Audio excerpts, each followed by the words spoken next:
Okay. Good evening. Welcome to the City of Molalla Planning Commission meeting for Wednesday, May 6, 2026. And call this meeting to order. Sorry, been a minute. So call this meeting to order and join me in the flag salute.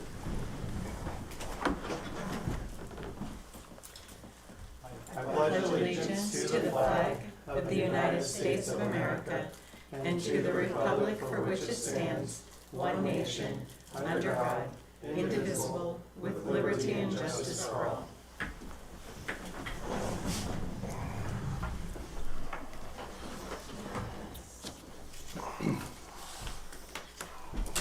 All right.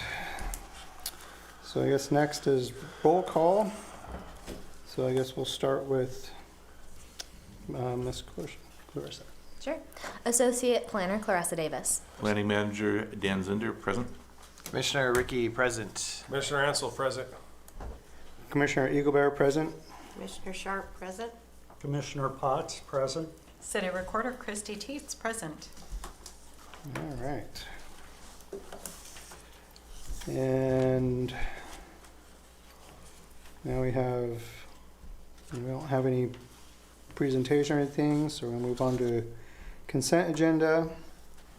May I have a motion to approve the consent agenda for the minutes of a while ago, a couple months ago, March 4th. I motion to approve the minutes of March 4th, 2026. I second. Okay. All right, a second. Can Christy, Certainly. call roll? I am sorry, I did not hear who made the second. did. Commissioner Potts, thank I you. mumbled. All right. I'm catching up here. All right, so Commissioner Ricky, Aye. Commissioner Ansel, Aye. Commissioner Sharp, Aye. Commissioner Potts, Aye. Chair Eaglebear. Aye. Thank you, and vote passes 5-0. Thank you. Public comment. Citizens are allowed for up to 3 minutes to present information relevant to the city, but not listed as an item on the agenda. Prior to speaking, citizens shall complete a comment form and deliver it to the Deputy City Recorder. The Planning Commission does not generally engage in dialogue with those making comments, but may refer to the planning manager. Complaints should be addressed at the department level prior to addressing the Planning Commission. Christy, are there any public comments, submissions, or anything for this evening? None this evening, Chair. All Thank right, you. thank you. We have no public hearings, so moving on to general businesses. Alrighty. Mr. Zinder, may we have your staff report? Alrighty. So yeah, the staff report emanates. We submitted we adopted our housing production strategies document in February of 2026. Council adopted it, then we sent it off to DLCD for review.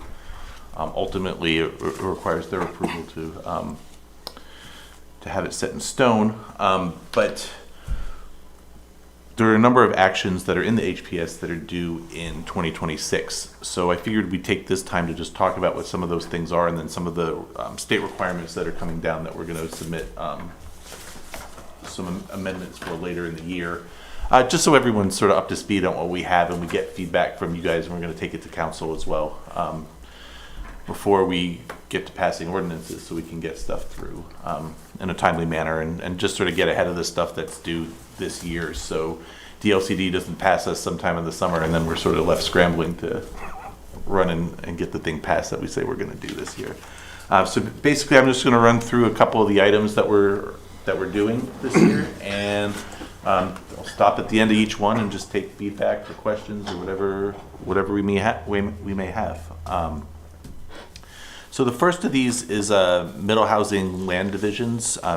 So this is a new state mandated project. I kind of like them because basically they take the House Bill 2001 required us to update our code so that basically any lot that can have a single-family residence, you could then also build a duplex on it regardless of density, right? So there was that requirement.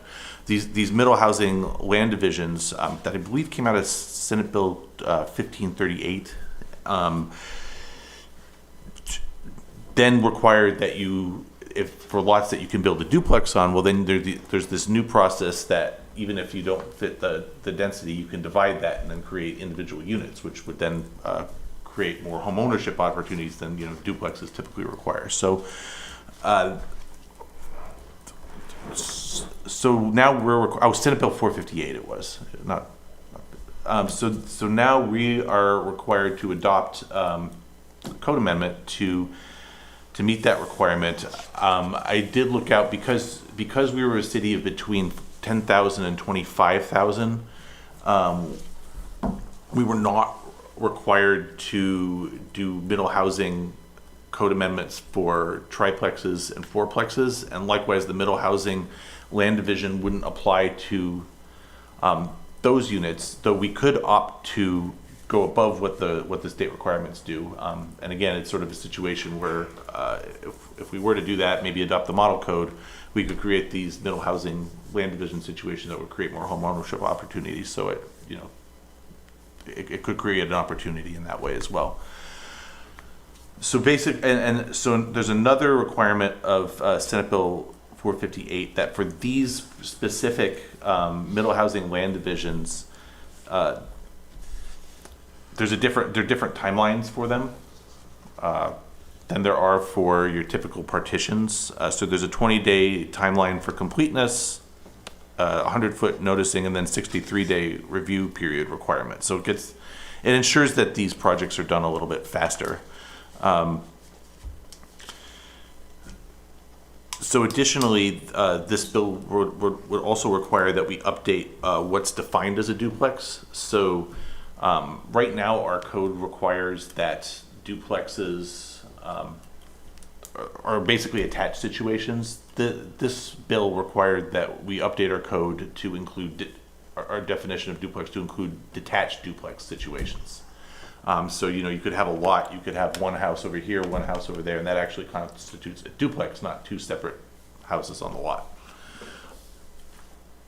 So our recommendation is, obviously there's a requirement that you adopt that you adopt code for this. DLCD will be putting out model code later in the year, and you'll see this for a couple of the things that we're talking about. And that model code, our take is so they'll put out the model code in the late summer, early fall, and then we'll bring back just the middle housing land division section from that if we think it works for us. So we'll look at the model code, see if it works for us, amend it as necessary to sort of meet Mollalla's needs, potentially depending on sort of feedback from council and commission, include not just duplexes but other middle housing situations like quadplexes and triplexes as well. So basically that's our recommendation, and from there I'll open it up to the commission to see what y'all think of it, or see if you have any other questions for me. So when I got this and I read into this, this affects about one subdivision within our city limits that this is possible on. That's my opinion, and which is Sunrise Acres, right? Because those lots are big enough to do this on. To keep our standard code structures in effect with our setbacks and everything else that goes into designing a lot. You know what I'm saying? So I guess my question, and you guys to think about, are we going to adjust some of those rules and regulations to get this to fit on a standard lot that we have in Molalla besides one subdivision? I'm not sure what you mean by that, Clint. Because Sunrise Acres, they're They're big old. they're big 8 to lots. 10,000 square foot lots, Yeah. right? If we do this, say in Big Meadows, Yeah. we're not going to be able to because lots aren't big enough to keep our standard setbacks and structure separation guidelines. So, There's an HOA requirement. and the HOA, you know what I'm saying? So Yeah. I think there's a lot going on here, but I agree. We need to see what the come down from the state is, but we need to be thinking about that. I know we have to do this because it's coming down from above us, right? Well, I know the zoning for even just my lot Exactly. is, well, it's already zoned for a duplex. Mm-hmm. It can. But- It's an approved zoning. As a together, as a single unit, because it meets the setbacks. As soon as you separate those, they both have their individual setback requirements. Can I jump? You can, yeah. So one specific thing about the Middle Housing Land Division bill is that it will not be its own child lot. It will always remain part of that duplex, and it only has to meet the parent duplex standards. So when you build that duplex, Yeah. it has to meet the standards of the lot. And then when you cut the lot into right down the middle of the duplex, you don't have to meet new standards as long as that original duplex was meeting the original lot standards. Then you are able to cut it down the middle That's my understanding. and put Correct. this, now you have two baby duplexes and they remain, this is very They're specific in the still law, within those. they I remain don't think it's going to be possible. part of on- that whole. Except for Sunrise Acres. So anywhere just- that you could build a duplex and meet the I mean, duplex Which standards. that's every lot in the city of Molalla. If you can It- meet the standards. You can. I mean, that's every lot in the state of Molalla, or every lot in the city of Molalla, with the new codes that are already out there. You know what I'm saying? Yeah, and there are some exceptions. For example, in subdivisions where, a perfect example would be the Horn of Molalla Yeah. subdivision. The developer actually came back to this in that situation and said, well, we'd already approved them. We'd already Yeah, and designed they their came back infrastructure, and they but then wanted they to came back and do- they wanted to do a bunch of duplexes. Which then puts you over said, well- the allotted houses, and you had to go fire suppression and everything else, and everything Yeah. else that goes along with that. So you can do it, it's legal, but then, Exactly. right, then you have to come back and do All the other stuff that these comes other with things. it because Now of the with- overpopulation. with some of the older, it's not just Sunrise Acres, with some of the older, subdivisions in town, we actually there's actually a couple people looking to do middle housing projects, on some of the few vacant lots that we have left, Yeah. like along Shirley Street, I'll Yeah. say that, so there's areas like that. It would apply to a whole number of places and to any duplexes in town or existing triplexes or quadplexes.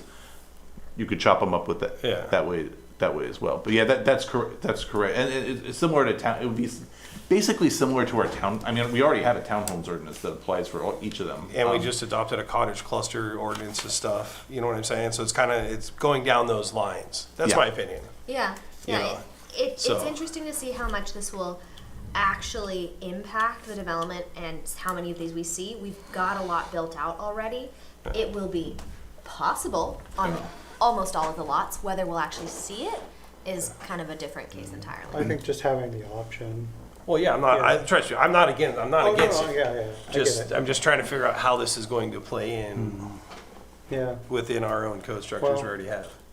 So I mean, I suspect where we'll see it a lot is, or at least a couple instances, is existing duplexes. And then to the extent that, I don't see them tearing down an existing duplex. well, to no, build these. you just divide the lot. You just put a line down the center. You've got a unit here and a unit here. Yeah, Well, that's they what could I'm apply and put a line down the center. And But then you still have to have your fire separation if there's not enough property line then at that point. You know what I'm saying? So it's like, it becomes this Well, setback it would be more of a situations. condo scenario, is what he was describing. But condo is, or common wall, yeah. yeah, so, anyway, just food for thought when I saw this. That's all. It could, Yeah. yeah, and I don't fully understand the building code ramifications for it, but So that building code could be where they run into some. there's gonna run into some lot of issues there, my opinion. So, Well, okay. I don't have any real issues. I'm familiar with ADUs and that kind of stuff, so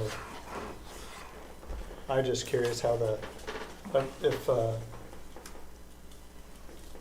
does this change I guess I would have to wait and see what you guys come up with, well, that's exactly, see Because- what the state pushes down to because us. I'm curious about how you would restructure SDCs and all these other things and stuff like that would be impacted, the system. So, And yeah. That's true, and it could, you're right, Doug, in that it could actually increase SDCs for each of these lots, because when you get a duplex, that's one One line, yeah, exactly. one line going in versus you get each one of these is required to have its own utilities. So That's, I hate to say, but that's the problem with the state. They don't think about the infrastructure when they go and do all this stuff. The infrastructure's, already 40 years old. Let's just keep putting down more houses. Well, it can't support it. Yeah, It's just, anyway. they don't care. No, they don't. Anyway, carrying on, Dan. Carry on. all right.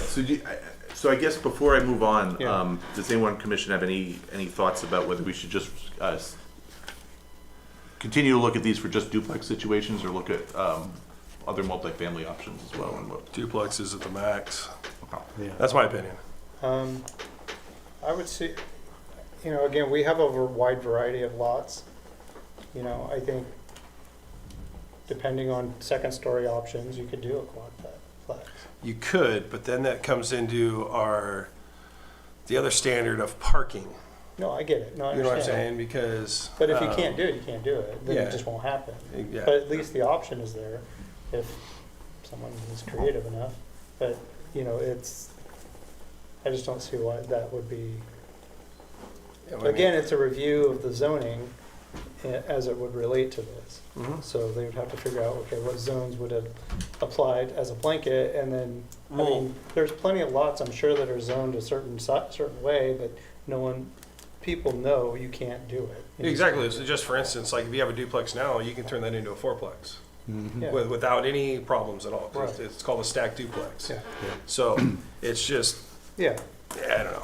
But then it boils Anyway. down to our parking standard too. We don't want people, everything has a limit. So. yeah. No, I get it. I don't have any other things. I'm just curious to see what you guys come up with, is really where I'm at. So that sounds right. I mean, I think we'll poke around the model code and see what. Like I said, exactly. If we like that, and Yeah. if there's a solution that makes sense for us with the tri quad, we'll bring it back. We'll bring the ordinance back. Exactly. Issue 2. So duplex parking. This is another one that's coming from state law, as opposed to the housing production strategy, which requires now that a medium city, which we are, may not require more than a total of 2 off-street parking spaces for a duplex. So RHPS did talk about duplex parking, so reducing off-street parking requirements that increase the cost of conversions of single-family homes to duplexes or similar housing types. Our code currently goes in excess of that minimum amount, so we require 3 parking spaces per duplex. So we'd have to bring the minimum down. So our staff recommendation, again, look at the model code for their duplex parking. An issue that arises from that, and I'd like to bring sort of a larger ordinance before the commission, and the reason being, so we have our minimum parking standard. Our maximum is based on the minimum. So if we have, in areas that have off-street parking, the maximum is 1.2 times the minimum, which would be 2.4 parking spaces. Or 1.5 times the minimum parking spaces if there is no available off-street parking. So you'd have then a maximum of 3 per duplex. And then the other piece is that our standards really don't define what a parking space is in your typical single-family house or duplex situation. Anyway, anyone that has your sort of driveway garage situation for parking, it's not really considered. It's like people don't have parking lots outside their house typically. So what we'd like to do is bring an ordinance that both considers the minimum, brings the minimum down. So you'd have driveway in your driveway, one car driveway and 1 car driveway, and basically have per each define what a driveway garage parking situation is. So a driveway that can fit 1 car is 1 parking space. A driveway that can fit 2 would be 2. Is the direction that I'd like to go with that.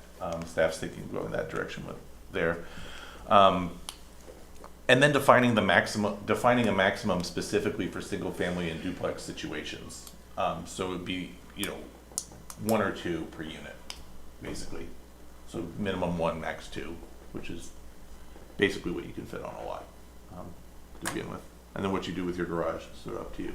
Well, yeah, because garage is not considered, I mean, yeah, people park in their garages, but I mean, sometimes it's heated space and you can't count that as parking Yeah. if it's heated space. So. Or storage or whatever. Exactly, Yeah. garage is a garage for storage. It's not a parking spot Correct. per most code structures. You know what I'm saying? Right. So, So that's our consideration. Yeah. We do it by driveway space and then, well, yeah, a single car garage is going to have a single driveway to it. A 2-car garage is going to have a 2-car driveway Right. to it. Usually, most of the time. Usually. Yeah. 3-car garage is going to have 3-car driveways. You know what I'm saying? So, I mean, that's a good way to look at it for sure. And I think 2-car garage or 2 parking spots in a subdivision is pretty standard. Most houses have a 2-car garage. Well, and, So, which then would give them 1 street parking spot yeah, in front of their house. Right. right. So, I think that's a good way to go about that, as far as the minimum and maximum Yeah. for residential parking. and if people want 4 or 5 cars, get them in the garage. Well, it's just impossible. Yeah. I mean, it's just impossible. No, they just park in front of their neighbor's house. Well, that too. Exactly, yeah. So, but there's no way to enforce that though, because it's actually street parking. Yeah. So, how far do we want to take that monkey? So, All right. So next one from the HPS is code revisions for accessory dwelling units, ADUs.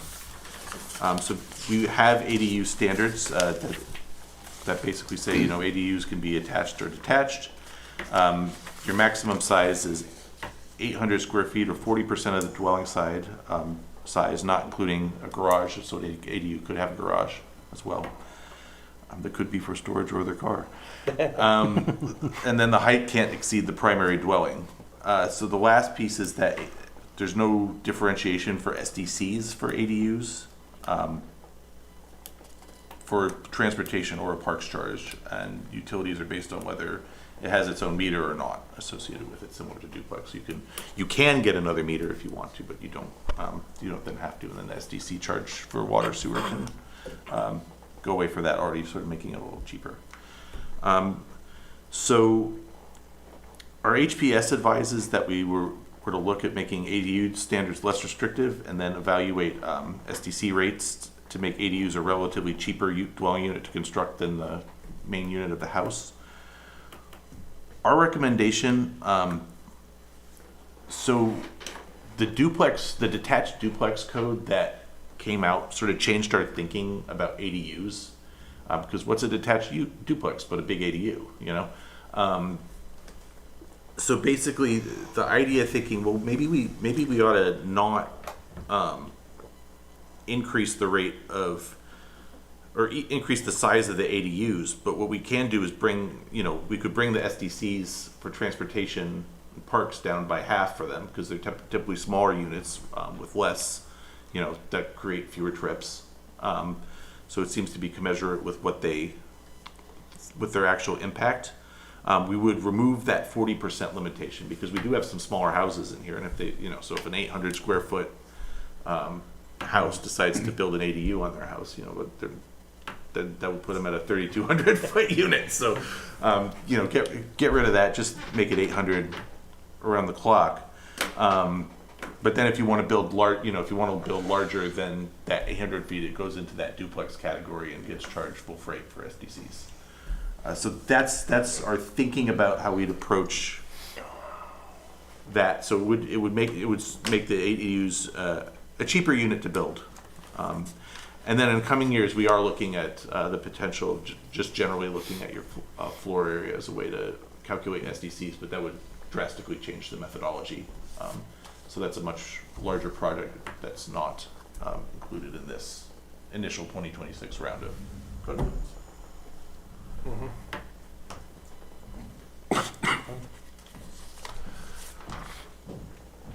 I think it's a good deal, getting rid of the 40% and keeping it at a flat or maximum square footage, because you can get more done. I am kind of hesitant on the 800. I know it's our standard.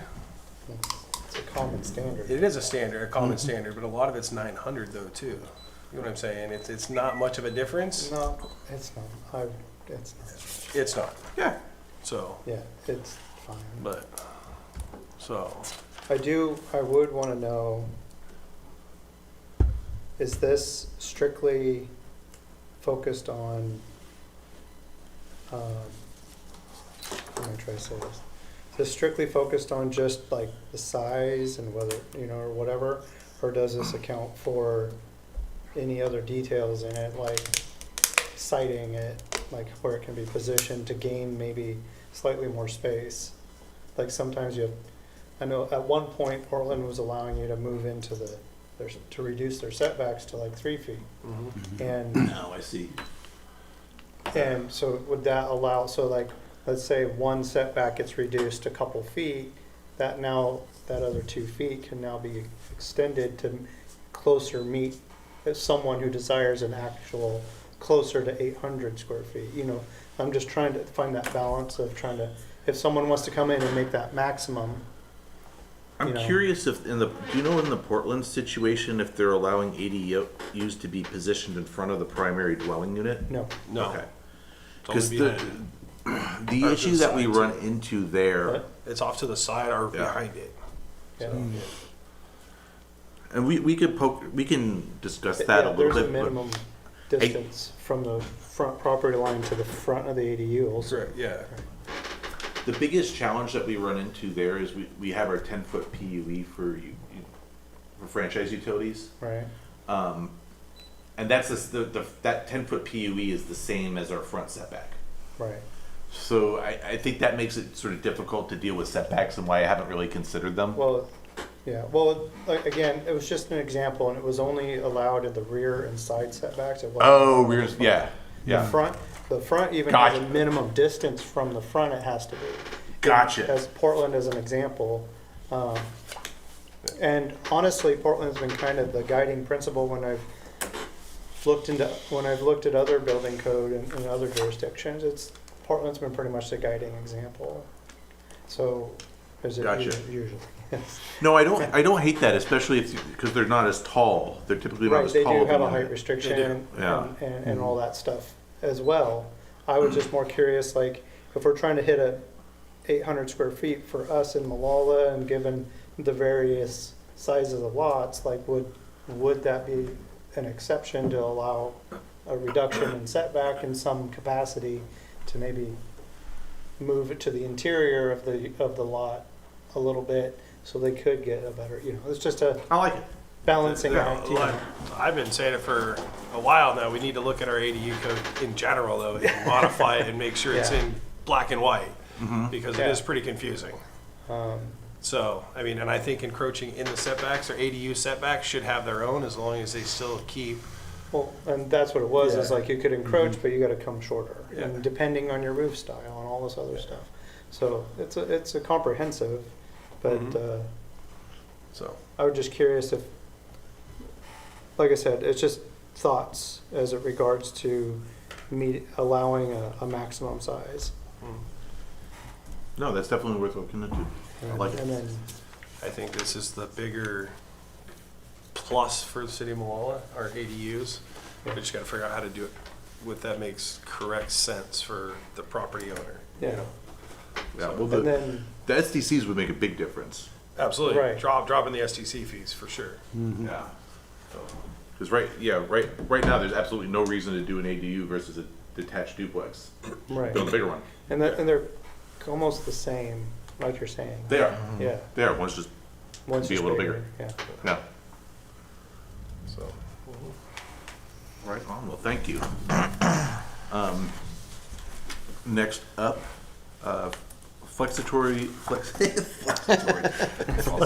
flexible regulatory concessions for affordable and accessible housing. So basically, this approach would increase affordability and accessibility by removing regulatory barriers to incentivize private developers to build affordable and accessible units.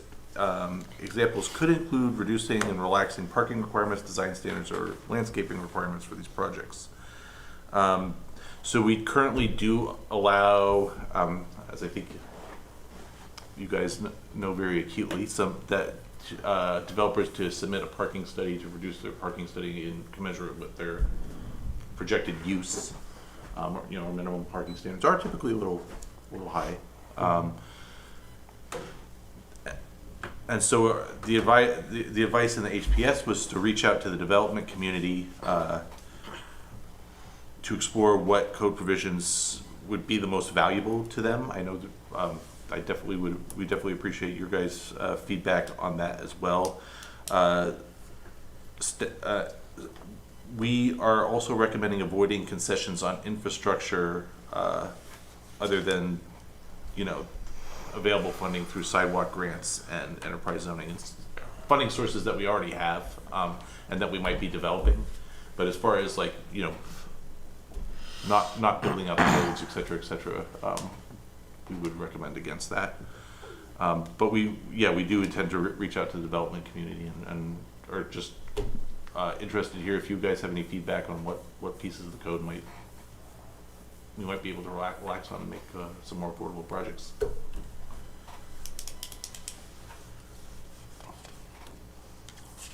I got nothing on this one. I just stumbled over this one and there was nothing there for me, so. Yeah, I'm not sure how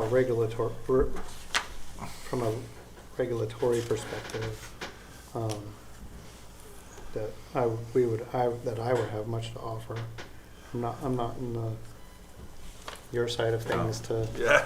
to see it more often, and you guys, I think, are probably more familiar with that stuff than we are.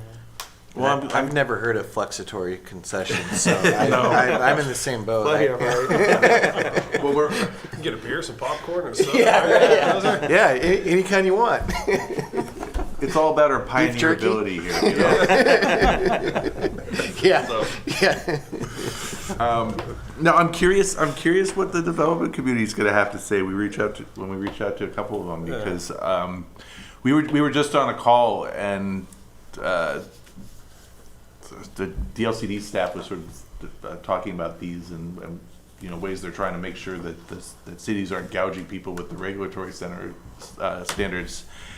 And I forget who she worked for, but she worked as consultant, worked for some developers, and she comes back and says, "Yeah, no, it's the infrastructure and SDCs that are the issue. It's not these, it's not whether or not you have windows, how many windows you have or not. It's really Yeah. Mm-hmm. It's building out the infrastructure, and unless you have money for infrastructure, you got to build the infrastructure. Exactly. So, that's." Yeah. But it keeps up the narrative that the cities and the towns are the entities that are stopping Building. stuff from being built. Yeah. So there we are. Moving on then. Yeah. So next one is developing standards for cottage clusters. This is coming both from state laws or requiring that cities adopt cottage cluster standards by 2028, and it's also in our HPS. So cottage clusters are typically smaller units of 100 square feet or less. You can have a group of them on a single lot. So this would this may sort of bypass the multifamily standards of the code. So you could have a larger R1 lot and put a cottage cluster group of however many we decide to put on.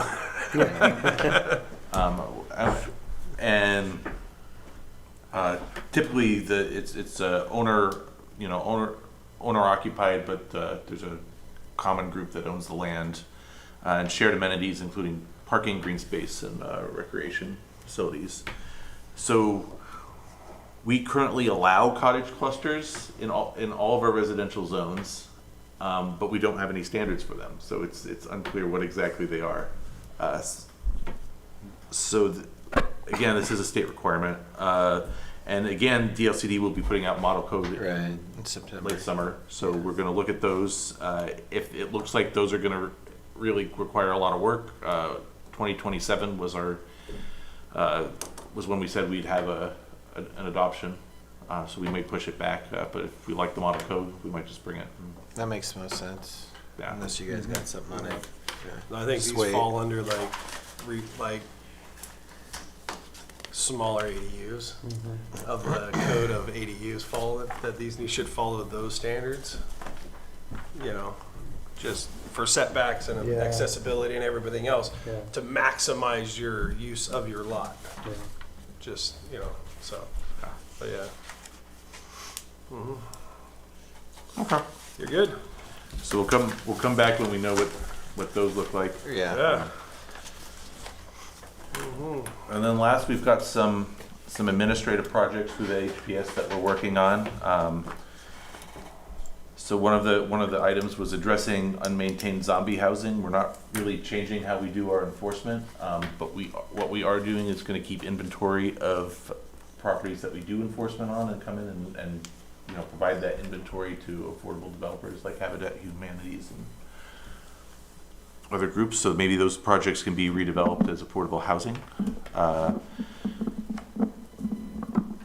Next, urban renewal area public improvement assessment. This option includes the city's recently developed sidewalk grants. So we do have a sort of revolving sidewalk funds for smaller projects to tap into. I think build up either up to 10 grand or 50% of the project. So we've been giving those out. We've already been implementing that, offering them to sort of applicable projects. Later on in the HPS, we're going to start looking at short-term rental fees. We don't have a ton of short-term rentals in town, but we do have them. There's always a desire for, when your relatives come into town, we don't have a lot of accommodations that people are necessarily advertising to their relatives to go stay in. So these short-term rentals do come into, I think, come into play for those. And we've got about, usually, anytime we look, we'll see about anywhere from 20 to 30 out there, and I think a little more now that the apartments are using them that way as well. So that it would assess a fee, probably annually to that. We have that fund as a potential pot for that as well. Collaboration with Clackamas County. We're going to sort of advertise and maybe apply for their community development block grant programs that they go out for weatherization, and then we could go out for matching funds for those, and then also for affordable housing and rehab existing housing. So we're going to sort of tag on to those programs to the extent we can. That could also include that not ADU, but short-term rental fee. And the last one is just developing a library of information on our website that gives federal, state, and local options and enumerates those so people can just go and see where they can get extra funds. So that's what we're up to this year. Take any questions or otherwise conclude the staff report for HPS update. All right, well, thank you so much. Well, thanks for your feedback. Well, a couple good pieces to take back to the drawing board. The drawing board? The dartboard? Exactly. All right. Moving on to staff communications. I guess we'll start with Clarissa. You have any? Sure, yeah. So a new change that has recently been happening in CDD is that we've taken over business licensing. It was originally in the city recorder's office, and it made more sense to hold it in CDD. We work a lot with businesses as they come in. There's a lot of permitting that they need to do within the planning department before they're able to get that business licensing. So having that first touchstone be within the department has been really beneficial. And we have someone come in and they're like, I want to apply for my business license, and I'm able to say, okay, that sounds like you're going to need a home occupation permit. Have you already gone through that process or not? And make it easier for people when they come in, so they're shuffled into the right stream, so they don't apply for their business license and then realize that they have other permitting that they need to do. So that has been really exciting on the back end. And we've also done some updates to that business license website. If any of you or viewers at home are excited to look at what we've got going on, we are open to feedback if anything's confusing, but we really want to make this easier for people, and we want it to be an accessible program. The business license should be quick and simple, so we're happy to be working on that and having that time, and the increased capacity in our department, which is me, the new FTE. Fine, you know, it's a growing department, and having that more capacity has been really great to see, and be able to work on some of these things that, you know, maybe should have been done a little bit ago, but excited to get to them now. That's it. That's it for me. Very cool. Yep, and we're gonna be doing a lot of code work upcoming as well, which will also be fairly Clarissa heavy. Clearly. Finally get some mural codes in front of y'all. I think as soon as next month. If everything goes well. Could Yeah. be July. And How's that possible? looking at farms, code for farm stands, cottage kitchens, we got an idea how we want to run that.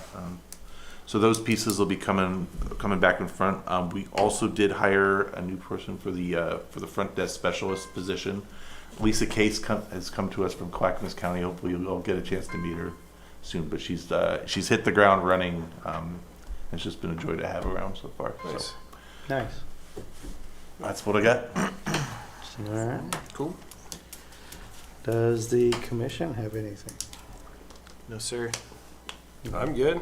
You good? The Chamber's Parade is coming up, July 4th. So you're going to be in. The applications are on the internet, so you can apply through the internet. And we expect it to be a pretty big parade this year because of the celebration of our 250th year. And anybody interested in judging, please let me know. We need judges to judge our parade. Yeah. That's about it. Anything? Nothing from me. I can say that the school's rocking and rolling over there. Okay. You Front tell row us. seat. You'll know better than I will. I will know better How's it than going, most Doug? anybody. Yeah, no, it's rocking and rolling. They start getting I think the first kind of pod space towards the street. They've got trusses going on that, or the trusses went up on that. You sleeping all right? Huh? I say you sleeping all right with the construction. Yeah, actually, it's not too bad. Good, good. It's been pretty good. Keeping a schedule. Yeah. Yeah, they've been pretty good. But yeah, they're just rocking and rolling, framing. I think they're probably getting ready to pour the final section of slab where the kind of administrative building nice. is. But other than that, that's all I got. And then Chrissy? Thank you. Actually, Commissioner Sharp reminded me when she said parade. I do want to remind the community for special events that City Hall staff needs 45 days to review those and to get those into the approval process.